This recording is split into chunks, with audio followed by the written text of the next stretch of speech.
the Maserati Quattroporte. Here it is in its 5th gen iteration. Why am I reviewing this car? Well, I find this to be what many would call a modern classic in the making. The Quattroporte has many of the attributes that have seemed to become popular in cars nowadays. Everyone wants their automobile to ooze style, astonish, and have low production numbers, rather than own something that will perform the tasks better and more efficiently, but with less drama. The Quattroporte is definitely a dramatic car, but it also has its fair share of shortcomings. This is an executive saloon. It should drive phenomenally on roads. It should be very comfy, very quiet, very easy to live with. It's none of those things. Let me be completely clear.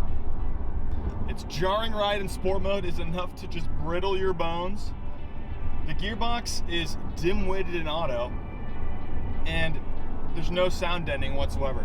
The brakes are super squishy. They're steel rotors. They do not stop this 2-ton monster like it should be. It's pretty concerning. I want to talk about the worst, the Achilles heel of this car, and that is the infotainment. Because James May said it correctly, I'll never forget this. He said they probably hired one Italian man to do the entire interior. And he said, yeah, this okay. This button that go here. And it really shows no button is where it should be.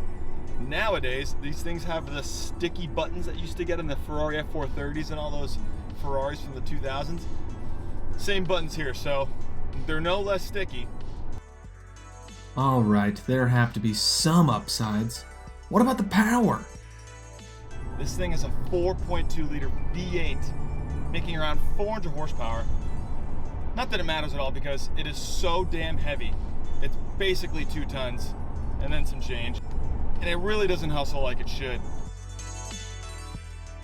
But where it does shine is the noise. Let me drop it down 2 gears. Is that V8? It's just something we look back on and just love. Listen to this.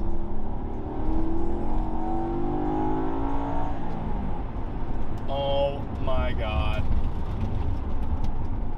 It's so good. Okay, a little break from my talking face to take a look at the beauty that is Northern California. The roads here are so empty and gorgeous, it really makes you forget all about Angel's Crest. I mean, look at that cow! And those trees! Okay, back to the show. You know what this thing does have? A little thing I like to call hydraulic steering.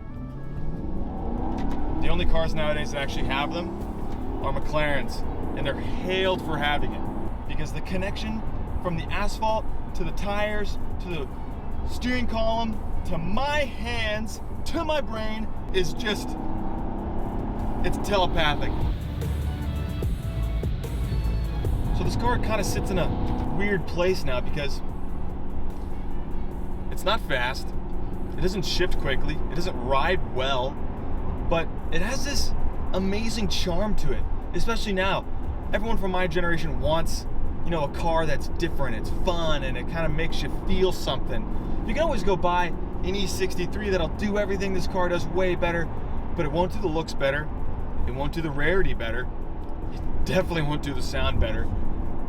And the looks, look at this thing, guys. This car was designed by Ken Okuyama, the same man who designed the Enzo Ferrari for Pininfarina. And it shows. It just has the most amazing lines. It's aged so well. I mean, 10 years later, this thing is still one of the most gorgeous cars on the road. So again, why am I reviewing this car? Sounds like all it has going for it is its engine and steering. But similar to cars of old that were hated in their time period, like the Porsche Carrera GT and Ferrari Testarossa, the Quattroporte only does a few things right, but at least it's an experience to drive. So many of the new cars that come out are just a copy and paste bleh, along with some of the most potent turbocharged engines ever. Who cares? This car is stuck in time. This wasn't the review anyone wanted to see. No one's asking about the Maserati Quattroporte, especially the 5th gen from 2010. It's not the most desirable car, but you know what? When you have it, and you're driving it, you can just totally buy into its charm, its looks, its noise, and it's something just absolutely wonderful. You don't see many of these on the road, and it makes it that much more special. Guys, get out there, drive one of these if you can. If you're thinking about buying one, maybe think twice. I'm telling you, it's a great, great, great car. Truly, truly.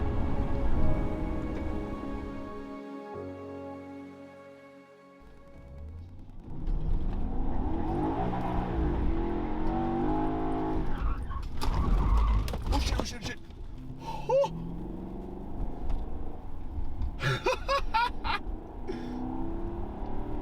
Overcorrected there. Fuck. This thing will bite. It'll bite. It'll bite, baby.